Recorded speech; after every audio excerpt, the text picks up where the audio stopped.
So if somebody wants to look up Genesis 12, 1 to 3, that'd be awesome. All right, yes. Get your Bibles out. Where's Genesis? First book of the Bible. Oh, okay. I feel stupid. Genesis chapter 12. Very beginning. Yep. Chapter 12? Okay. Yep. Verses 1 to 3. And somebody else can look Music up. is my Bible and my notes, so. All right. All right. Yeah. Genesis 37 and verses, 2 to 4, 37. We'll go there next. Genesis 37, what? 2 to 4. 2 to 4. And if somebody wants to put their thumb on Genesis 45. Wait, so Genesis chapter 37, what verses? 2 to 4. 2 to 4? You got that one? You got that one? Yeah. Okay. Thanks.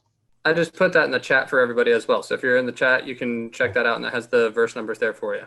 Okay, and then Genesis 50 verses 15 and following. That's the last one.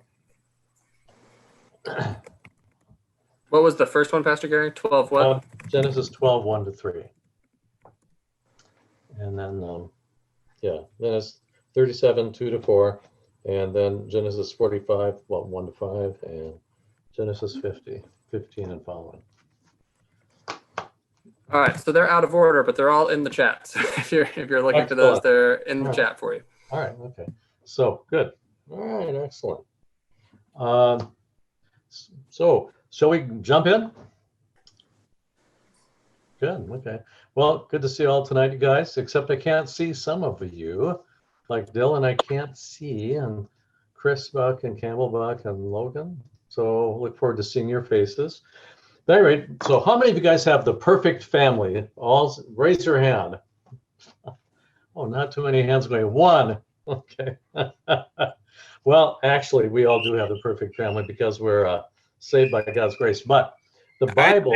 I'd say the perfect family for me, but it probably wouldn't be the perfect family for someone else. Oh, there you go. I like that idea. Okay, cool. Well, at any rate, Patrick was talking last week about the beginning of the Bible, which had to do with the creation story and how God created everything and it was all great. And then human beings started screwing it up, but then God still redeems and forgives them. But now, starting at chapter 12, we hear the story about a family. The whole thing, the whole book of the Bible is we call it the book of faith, the book of the family of faith. And at church, we talk about family faith formation all the time, but that started way back in Genesis, family faith formation. And it started with God dealing with and relating to a particular family. And you can probably ask, as I talk about this family, how on earth did God pick this family to be the chosen family to carry his thing forward into history, his salvation story? Well, that's kind of weird. Because you're going to find out a lot about this family here in a little bit. I'm going to show you a little image here. This is the genealogy. Have any of you ever studied a family tree? Mm-hmm. I'm really into genealogy. My family from the Heath family goes back to England, back to they came over in 1632 to Boston. And General William Heath was in Boston, and he was one of the Revolutionary War generals. And there's a Heath street named in his honor, Heath Street. And his uniform is actually in Faneuil Hall in Boston. Isn't that cool? And I actually saw it about 3 years ago when I went to Boston. So, I mean, I get really into genealogy, family tree stuff. Well, this is part of your family of faith, because I want you to think about this.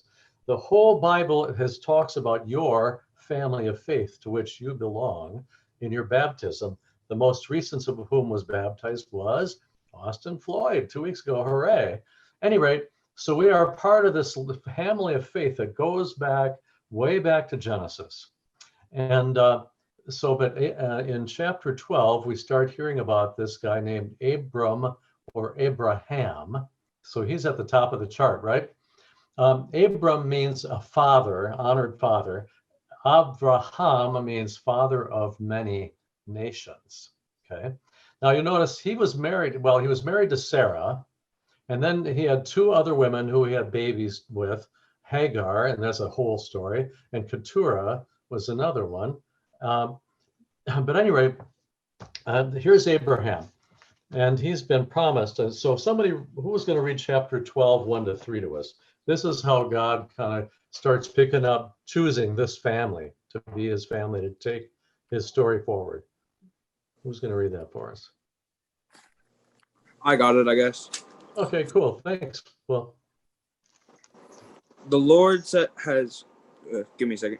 The Lord had said to Abram, "Go from your country, your people, and your father's family. Go to the land I will show you. I will make you in a great nation, and I will bless you. I will make your name great. You will be a blessing to others. I will bless those who bless you. I will put a curse on anyone who puts a curse on you. All nations on earth will be blessed because of you." okay, there you go. So now you know what this is called? Covenant. You ever heard that word covenant before? We sometimes talk about covenanting in marriage, or we talk about restrictive covenants in the woodlands where you can only paint your house certain colors or whatever. There's covenants that control what we can do with our property here. Anyway, a covenant is what? It's a promise. It's a commitment. And so from this point on, God makes a promise to God's people, starting with Abram and his family, and he becomes Abraham later on. And what are the three parts of it? Number one, I'm going to make you a great nation. All right. And I'm going to make your name great. And you, all the families of the earth, will be blessed. So three things. Going to populate your family, is going to just become huge like a big nation. I'm going to bless you and make you well known. And in you, all the families of the earth will be blessed. So that's the covenant God makes. Now, so what happens? Abraham and Sarah are not having any kids. They're having a little trouble here. They're age 90. And Sarah and Abraham start questioning whether God is serious. God keeps saying, I'm going to give you kids. Don't sweat it. Don't worry about it. And at any rate, so what happens is Abraham's wife Sarah says, here, take my maid Hagar and have a baby with her, and that'll be my baby. That's how it worked in those days. There was shame on a woman who didn't have children. And so if your maid had your child, you could pretend it was yours, and then you got away from all the shame. So this was Ishmael. Now, this was not a very nice relationship, as you can imagine. You can imagine Hagar being forced into this situation, has to have this baby, and then her baby is like sort of like claimed by Sarah, but Hagar is pretty protective of this baby, and they have a big battle, and Sarah makes Abraham kick Hagar into the wilderness to starve with her baby. Well, that kind of is a sad thing, but Ishmael and Hagar are protected by God. And look at all the children that Ishmael has. He's pretty fertile guy there. Look at all of them. 1, 2, 3, 4, 5, 12. He has 12 tribes, and we'll see another 12 tribes elsewhere. So anyway, Sarah and Abraham finally have a baby, and his name is Isaac. And by then, they don't believe they'll ever get pregnant. And so you know what the name Isaac means? All these names mean something. Sarah means princess. Isaac means, and she laughed, because she laughed when she thought she was going to get pregnant. All right. So and Isaac marries Rebekah, and Isaac and Rebekah, the next generation, they have two kids that are twins, Jacob and Esau. Now, some of you guys are twins in here. We've had some twins in this crew. Esau comes out first, and Jacob comes out last. If Esau comes out first, that means he gets the family inheritance, right? That's how it worked in those days. And Esau was a tough dude. He was the hunter. I mean, he was the hockey player, red hair all over his body. Jacob was more the intellectual, and he was mommy's favorite also, by the way. And so when it comes time when Isaac is very old, he's going to pass on the inheritance to his oldest son. But Esau is also not terribly bright. And Rebekah helps Jacob trick Esau into giving away his birthright blessing, inheritance. So Jacob goes and sneaks in and pretends he's got long skin by putting animal skins all over him. And he makes his father's favorite food. And Isaac says, are you my son? You don't sound like my son. Yes, I'm your son. So Isaac blesses Jacob, gives him all the inheritance. Esau comes in from out hunting, and he finds out he's sold his inheritance, and he's chasing after this. So Jacob runs away, and hides out somewhere. And this guy named Laban, it protects him, sort of. But at any rate, so Jacob, his name is Trickster. His name means trickster. Esau means just red and red-haired, red skinny, red-haired. Anyway, so Jacob, though, goes down to this place, and he ends up meeting a woman at the well whose name is Rachel, and he falls in love with her. But he gets tricked. The tricker gets tricked by Laban. The night of the wedding, the woman wore a veil and it'd be dark out. And so he ended up marrying Rachel's older sister, Leah, instead. And he doesn't find out till morning. That's how bad the lighting was, I guess, until after they wake up the next morning that he's married to not Rachel, but to Leah. And he gets really mad. And Leah said, and Laban says, "Oh, I'm sorry. I'll make it right. Tell you what, work for me 7 more years and I'll give you Rachel as your second wife." Okay, fine. So they do that. And in the meantime, Leah has several children, and then the servants of Leah have children. Rachel, they get married, but she can't get pregnant. All of a sudden she does. She gets pregnant and she has 2 children, Joseph and Benjamin, right? Okay. And here's where the story gets a little bit wild. Austin, you're at chapter 37, right? So here we have Jacob and his wife. We have Isaac and Rebekah, and Jacob and Esau. And now Jacob has gotten married to Rebekah and Leah, and they're settling down. And here's what happens with Joseph, because Joseph and Benjamin, Joseph is his favorite son, right? So here's what happens. And see what you think of this parenting. Go ahead, Austin. This is the account of Jacob's family line. Joseph, a young man of 17, was tending the flocks with his brothers, the sons of Bilhah, and the sons, Yep, go ahead. And the sons of Zilpah, his father's wives, and he brought their father a bad report about them. Now Israel loved Joseph more than any of his other sons, because he had been born to him in his old age, and he made an ornate robe for him. Yep. And let's go ahead and read the next verse. The four. Yeah. When his brothers saw that their father loved him more than any of them, they hated him and could not speak a word to him. Didn't they want to kill him? Didn't they want to kill him? Yeah, we're getting to that. We'll be getting to that. So what kind of parenting is that for the dad to have a favorite son? He goes on a business trip and he buys this special coat, multicolored coat, and he gives it to one son, but not to the other 11. How would you feel? Left out. Yeah, no kidding. Well, so, and then here you go, Joseph, here, let me just kind of tell you a little bit of the story then about Joseph. Here is Joseph in the line of God's covenant people too, right? Just like Jacob was, who also, he and Rebekah, messed things up too. But Joseph is a spoiled brat. He goes out into the fields and then he comes back and tattles on his brothers to his daddy all the time, right? Gets him in trouble. How would that be? Don't you hate that when your brothers or sisters tattle on you, tell on you? But Joseph was kind of a special kid in some other ways. He, not only would he go, na na na na na na na, I've got a coat, you don't, but then he also had the ability to have dreams and told dreams about things. So here's what happens. One day they're working out in the field and Joseph says, "Hey, by the way, brothers, I had a dream. There were 12 sheaves of wheat. I was one of them and you were all the rest of them, and all of you bowed down to me. Ha ha ha." Right?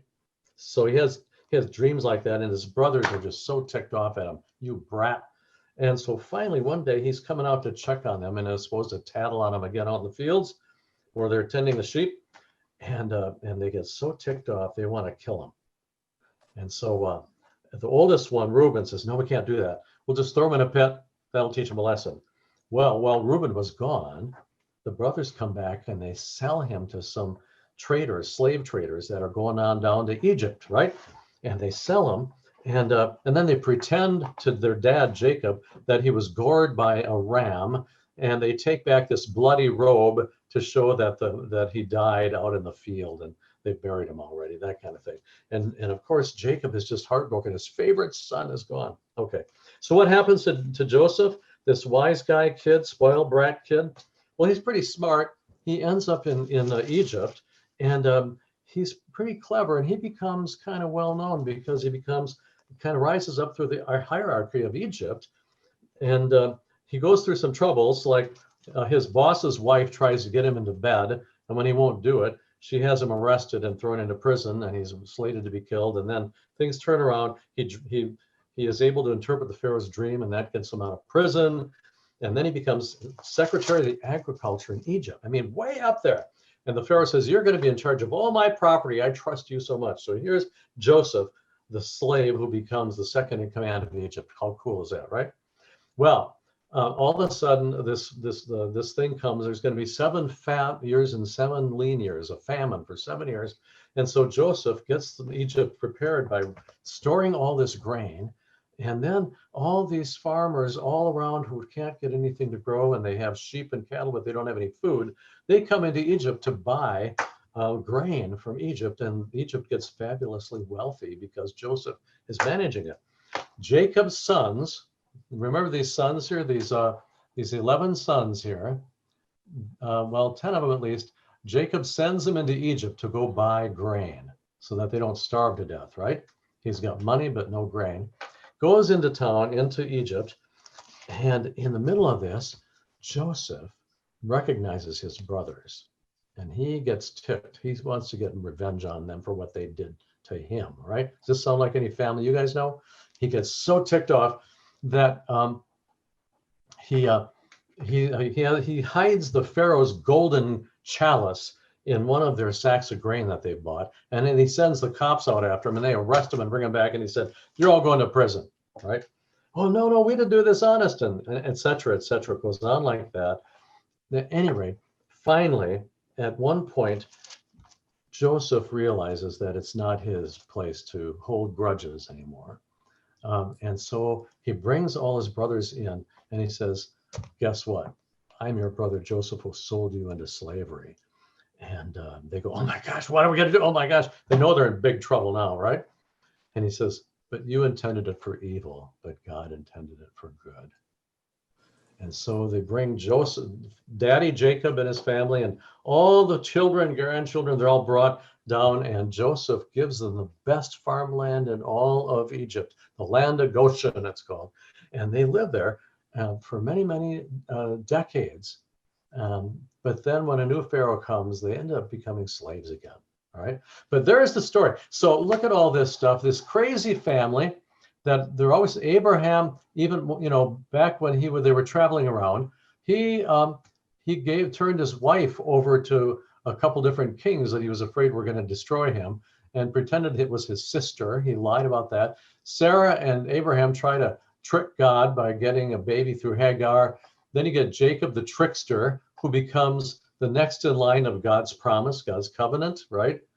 And then you get to Joseph, who is the spoiled brat, who ends up learning more of it, and all the way down into Egypt. And just think about what a family. Why would God pick a crazy family like this to be his family line, to bring his promise and his blessing to all people? Why would he do such a thing? This is crazy, isn't it? Well, you guys think about your own families, and I would ask the same of my family. How on earth could God love my family I came from? We can be kind of screwed up and screwy sometimes too, We're not perfect. And yet the story of Joseph, right at the end, they're really afraid. Jacob, daddy, has died, and the brothers are really scared. So this is chapter 50 and verse 15. Listen into this. "Now, realizing their father was dead, Joseph's brothers said, 'What if Joseph is still wants to pay us back and is holding a grudge for us for all the wrong we did to him?' So they go to Joseph and they say, 'Dad gave us instructions before he died. Tell Joseph, I beg you, forgive the crime of your brothers and the wrong they did in harming you. Now forgive them.' And so Joseph cried when they spoke to them, and his brothers cried. They all fell down and cried on each other's shoulders. And Joseph said, 'Don't be afraid. Am I in the place of God? Even though you intended to do me harm, God intended it for good. And in order to preserve our whole family as he's doing today, so have no fear, I myself will provide for you and your little ones. In this way, he reassured them, speaking kindly to them. Now, I just want to say one thing about this, because this family, most of the book of Genesis is about this family, screwed up family, and yet God chooses them. Crazy, huh? Joseph the dreamer, you're going to be talking about that in your groups, but just think about that. Why on earth would God choose such a screwed up family to carry his blessing into the world? Go figure. And now can remember that this went all the way through the Old Testament too. We're going to see this pattern of God making a promise and says, now just be faithful to me, trust me, and do what I tell you to do. Love the Lord, love your neighbor as yourself, and all will be well with you. They say, yeah. And then they forget it and they go into this circle again and again. By the way, here's an image of Joseph. I get a kick out of this. Here's Joseph with his coat of many colors. You've heard about the musical, Joseph and his amazing Technicolor Dreamcoat. Well, that's Joseph. Anyway, God continues to choose people. And even when they screw up, he says, no, I'll be your God. Just trust me and obey me and love me and love your neighbors. Yeah, we'll do it. Then they screw up and they fall into trouble and they cry to God and God forgives them and they start again. He says, now just trust me, follow me. And they go, yeah. And then things are going good. They forget God and they get in trouble. They cry out to God again and God forgives them. This cycle keeps going around like this all through the Old Testament until finally you get to the end of the New Testament and God says, okay, that's it. I'm coming down there myself in person. And who was that? Jesus. He's born in the flesh to bring to us the covenant that will not go away, his unconditional love for sinners. And Jesus comes into the world, the Son of God, and even dies when we reject him for the sake of redeeming us and restoring us and forgiving us time and time and time again. What does that say about forgiveness? God's forgiveness. And then think about our own forgiveness in our families and the forgiveness that Joseph and his family had to do with each other. My gosh, that's the only way that God can use us is when we live in his covenant of love and forgiveness. Otherwise, we're hopeless. And so I think that's part of this family. It was an imperfect family, but God picked them anyway. Just think about that. And as you talk about Joseph and the family, just reflect on what does it look like and what does it mean for you to struggle with forgiving in your family and in your community, in your world. What does it look like to forgive? Even sometimes it's pretty hard to do, but that's our call within this promise of God, the covenant of God that goes through the Old Testament, the Old Covenant, and the New Covenant with Jesus. Love the Lord your God, love your neighbor as yourself, just like God loved you, with forgiveness, huh? Well, anyway, take that into your study groups. See what you think of this Joseph the dreamer and his family, these crazy, kooky people, the family of Abraham, and see what you guys can make of it.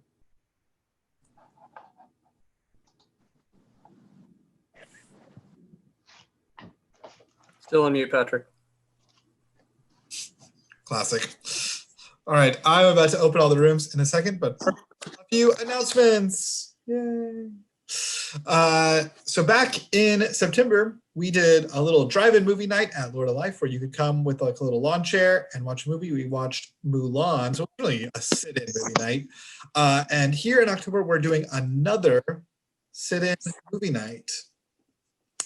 So not this Saturday, but next Saturday, October 10th, you can come to Lord of Life at 7 o'clock and watch a movie in the parking lot with all of our youth. And it's completely free. All you have to do is bring a chair and they'll have snacks there, but you can bring whatever snacks you want as well. Chair is optional. You should bring a chair. I mean, you could stand the whole time or you could sit on the concrete, your choice. But I would bring a chair. So yeah, we hope to see you there.